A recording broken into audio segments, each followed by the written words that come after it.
My name is Elena Rossi. I'm 42 years old, and right now I'm sitting on the porch of my own winery in Sonoma County, California, watching the sun set over rows of Cabernet vines that are finally, truly 100% mine. No liens, no co-signers, no lying husband attached to the deed. Just me, my son Luca, and the land I've fought for in silence for 7 long years. But I'm getting ahead of myself. Let me take you back to the beginning, because you need to understand how we got here. How a woman everyone thought was broken, defeated, and clueless actually played the longest, quietest, most patient game of her life. Hey everyone, welcome back to the channel. If you're new here, my name is Elena Rossi, and this is where I tell the raw, unfiltered stories of women who turned betrayal into triumph. Today's story is mine. It's long, it's messy, and by the end, it's so damn satisfying, you'll want to raise a glass. So grab your favorite drink, wine, coffee, water, whatever, and settle in. This one's a full bottle. Before we start, do me a favor. Hit that subscribe button, turn on notifications, and drop a comment down below telling me where you're watching from and what time it is there right now. I read every single one, and it means the world to me. All right. Let's go back to where it all began. I grew up in a modest Italian-American family just outside Sacramento. My parents immigrated from Tuscany in the 70s. Dad laid concrete for a living. Mom altered wedding dresses out of our garage. We weren't poor, but we weren't rich either. Money was tight, respect was earned, and family was everything. My nana, my grandmother, lived with us until she passed when I was 21. She was the one who taught me about roots. A woman needs deep roots, Elena, she'd say in her thick accent while kneading bread. Roots nobody sees, so when the storm comes, you don't fall. I took that to heart. I was always obsessed with wine, not drinking it, I didn't touch a drop until I was legal, but growing it. The science of soil, the magic of fermentation, the history in every bottle. I got a full scholarship to UC Davis for agricultural science with a focus on viticulture and enology. Best program in the country. I graduated top of my class in 2005 at 22 years old. That's where I met Marcus Blackwell. He was 25, already out of college, heir to the famous Blackwell family vineyard in Napa Valley. The Blackwells had been making wine since the 1930s, Prohibition survivors, old California money, the kind of name that made people lean in when you said it. Marcus was tall, charming, with that effortless confidence rich kids seem to be born with. He showed up at a campus wine tasting fundraiser wearing a tailored blazer and a smile that could sell ice to penguins. I was pouring samples and explaining tannin structure to donors twice my age when he walked up. "You know more about these grapes than the winemaker does," he said, swirling his glass like he knew what he was doing. I laughed. "I just pay attention." We talked for hours that night. He told me about the family estate, 300 prime acres in the heart of Napa, a historic tasting room, cellars full of aging barrels worth millions. He had big plans. Expand the brand, go international, put Blackwell on every luxury restaurant list in the world. "We're sitting on gold," he said. "I just need the right person to help me polish it." I was 21. I believed him. By spring, we were dating. By summer, he was introducing me to his parents at the estate. Victoria Blackwell, his mother, was all pearls and passive-aggressive smiles. She looked me up and down like I was a bottle with the wrong label. "So practical," she said, like it was an insult. His dad, Reginald, was quieter, more interested in his golf handicap than conversation. But Marcus made me feel like I belonged, like we were a team. We got married in 2006 on the Vineyard lawn under a massive oak tree. I was 23, white dress, string quartet, 300 guests I didn't know. My parents cried happy tears, their daughter marrying into wine royalty. Victoria cried too, but I think hers were more about losing control of her only son. Right after the honeymoon, Marcus asked me to come work at the Vineyard full-time. "You're brilliant, Elena. We need you. Help me build this into something legendary." I said yes. I quit my entry-level job at a co-op winery and dove in headfirst. No salary, because we're family now, right? But I didn't care. I loved the land. For the next 15 years, I became the backbone of Blackwell Vineyard. I managed the vineyard crew. I analyzed soil samples at 5 a.m. I redesigned irrigation systems that saved us hundreds of thousands in water costs. I negotiated with suppliers, redesigned the labels, modernized the tasting room, launched an online store, built relationships with distributors in New York and London. When we opened a small boutique hotel on the property for wine tourists, I handled every detail, from the Italian tiles in the bathrooms to the curated breakfast menu. Marcus? He was the face, the charmer at events, the guy shaking hands at the Napa Valley wine auction, accepting awards, giving interviews to Wine Spectator. Marcus Blackwell, the young visionary reviving a California legacy. That's what the magazines called him. Me, I was "and his lovely wife Elena" in the photo captions. We had our son Luca in 2008. Beautiful boy. Dark curly hair like mine, bright green eyes like his dad. I balanced motherhood and the vineyard like a circus act. Up at dawn to check bud break, home by noon to nurse, back out for harvest in the fall. Marcus was a decent dad when he was around, but around became less and less. By 2014, things started feeling off. He'd come home late, smelling like expensive perfume. Big decisions, like taking out new loans, happened without me. When I asked to see the books, he'd brush me off. "It's handled, babe. Trust me." I did, until I didn't. It was February 2017, a cold, rainy night. Luca was 8, asleep with a fever. Marcus was in Vegas for a distributor meeting. I couldn't sleep, so I logged into the vineyard's financial software, just routine reconciling. What I found made my stomach drop. Loans. Massive ones. The original mortgage on the property was normal, $2.8 million from the hotel expansion. Fine. But then I saw a second lien, $1.9 million, taken out 3 years earlier. No discussion. Then a home equity line of credit maxed at $950,000. Then business lines of credit, $800,000 drawn. Unpaid vendor bills stacking up, $350,000 owed to growers, barrel suppliers, the bottling plant. Total debt? Closing in on $6.2 million. Current market value of the vineyard and assets? Maybe $5 million on a good day? We were underwater by over $1 million. And it got worse. I stayed up until 4 a.m. digging, credit card statements buried in sub-accounts, Vegas hotels, private poker rooms, a $120,000 loss on some crypto coin I'd never heard of, jewelry purchases, Cartier, Tiffany, that never came home to me, rent payments for a condo in San Francisco under the name S. Lang, Sophia Lang, 29 years old, wine marketing consultant. I found her Instagram, bikinis and Mykonos, private jets, hashtags like "living my best life" and "Blackwell family." My husband wasn't building an empire, he was burning one down. I wanted to scream, confront him, throw his clothes on the lawn. But then I heard my Nana's voice.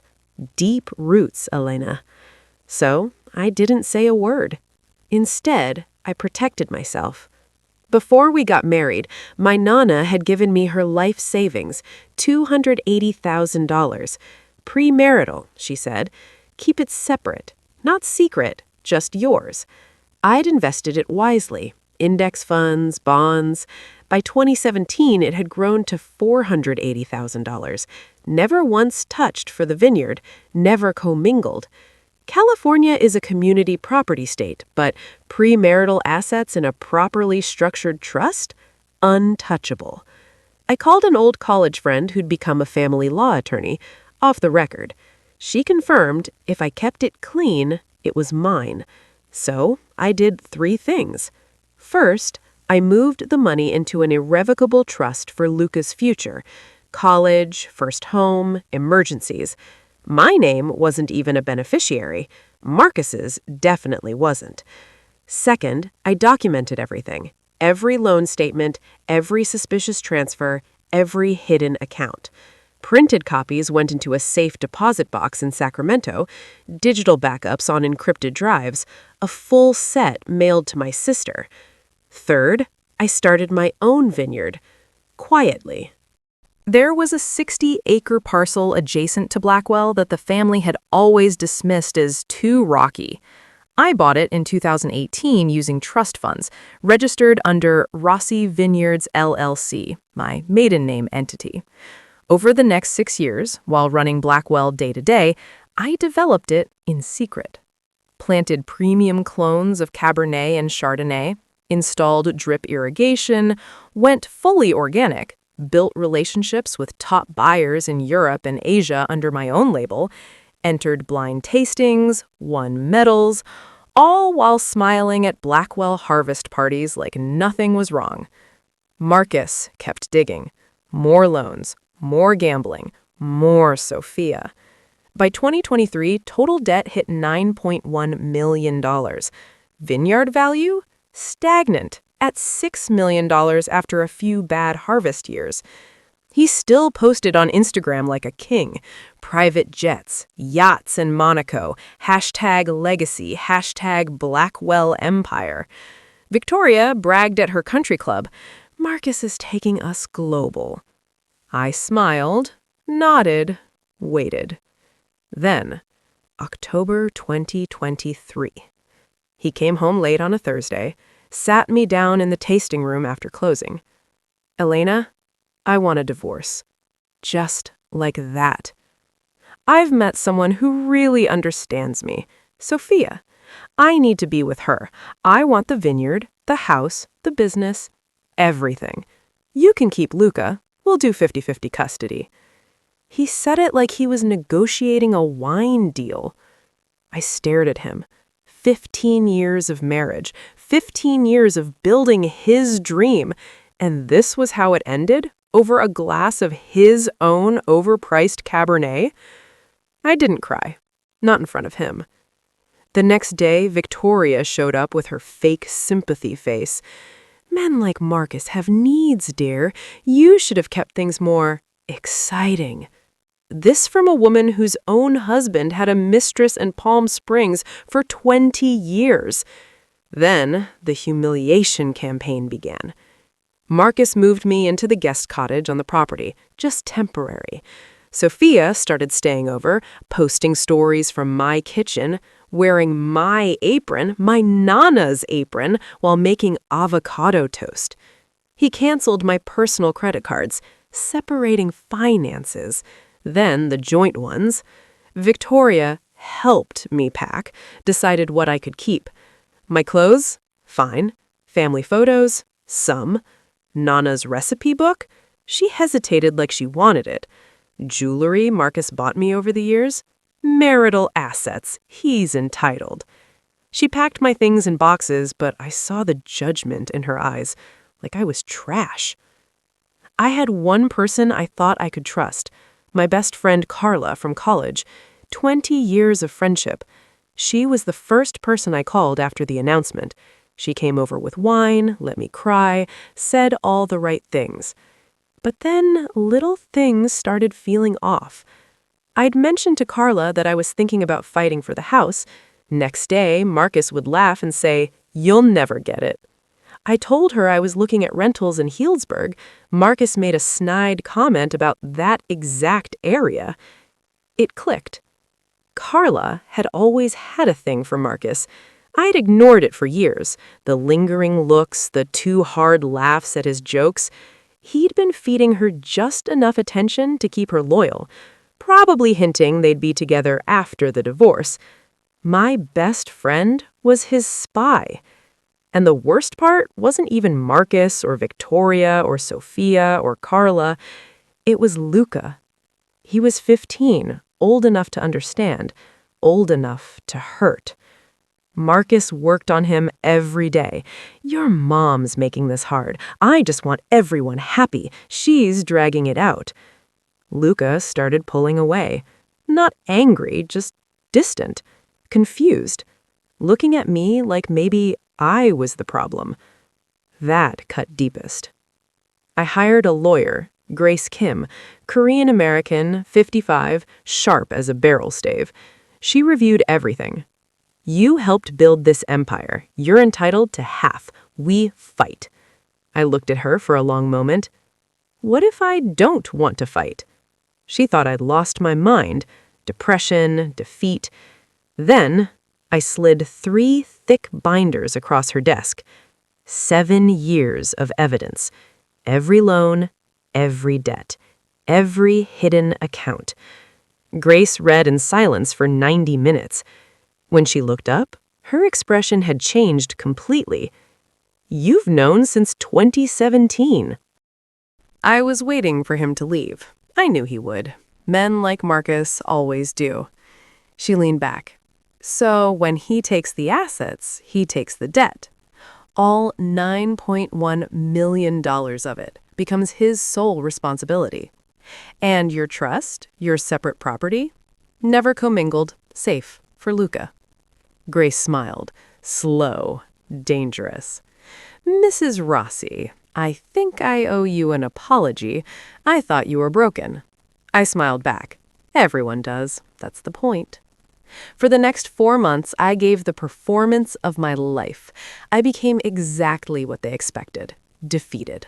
Lost. Barely holding on. At mediation, I cried, voice shaking, asked for almost nothing. $100,000 cash settlement, personal belongings, joint custody. That was it. Marcus couldn't sign fast enough. He looked at me with pity, like I was a sad, weak woman he was graciously letting go. I deserved an Oscar. His arrogance went into overdrive. New Tesla leased in the business name, lavish dinners at the French Laundry with Sophia. Victoria bragged everywhere, at the club, church, book club. Elena didn't even fight. Marcus is keeping everything. She didn't get a dime. Sophia started redecorating the main house. New couches, new art, painted my kitchen, my beautiful sage green kitchen, builder beige. Luca noticed the cracks. Dad's new $18,000 watch, but we can't afford your school trip to D.C. Sophia's designer bags piling up, but money's tight right now. One night, Luca came to my tiny rental in town. Mom, is Dad actually rich, or is he pretending? I squeezed his hand. Just wait a little longer, baby. Behind the scenes, Grace built the trap. The divorce agreement, I relinquish all claims to marital property. Marcus gets the vineyard, house, hotel, business, vehicles. In exchange, my small settlement. But attached, a 42-page liability disclosure addendum. Every debt listed, every mortgage, every lien, every obligation. When he signs for the assets, he assumes 100% of the liabilities. All legal, all disclosed, all devastating.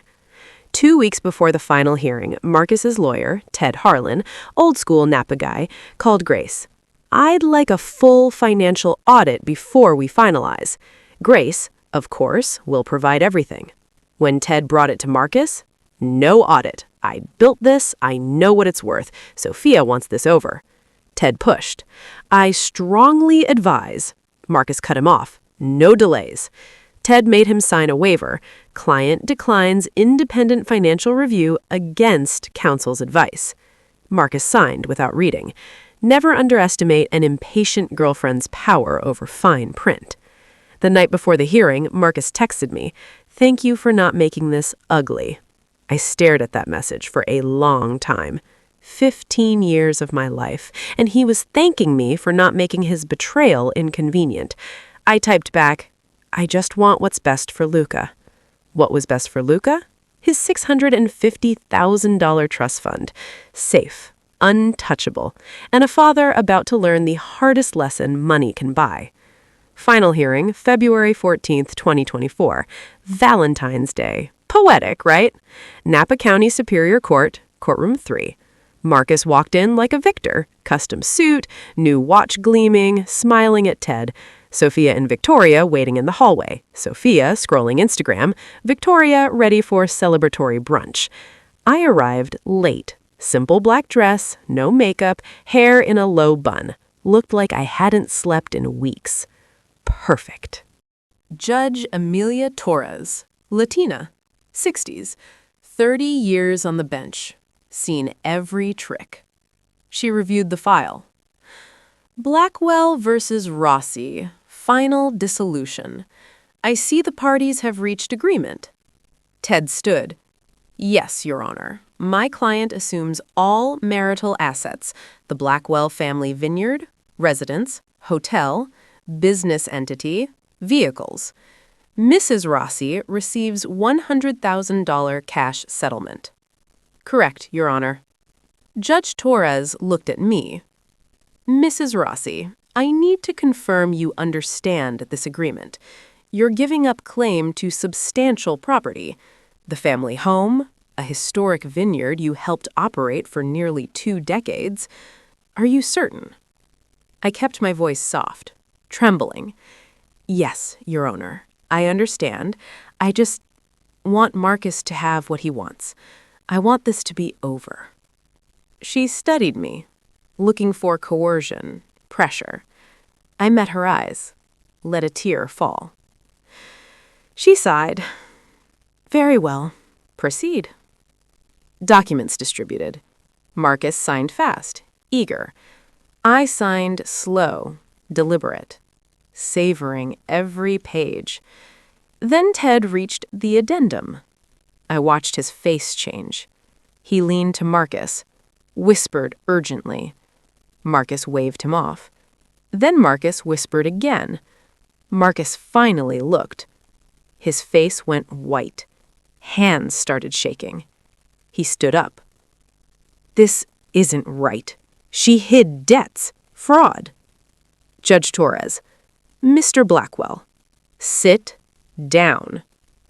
These numbers are fake. Sit down. He sat. Judge Torres reviewed the addendum. Mr. Blackwell, this disclosure lists debts associated with assets you are claiming, mortgages in your name, loans in the business name. Are you saying you're unaware of your own financial obligations? Silence. Ted cleared his throat. Your Honor, I advised my client to conduct an audit. He declined. I have the signed waiver. He produced it. Judge Torres read. So you were advised, you refused, you acknowledged the risk in writing. Marcus. I didn't think. Is that your signature? Long pause. Yes.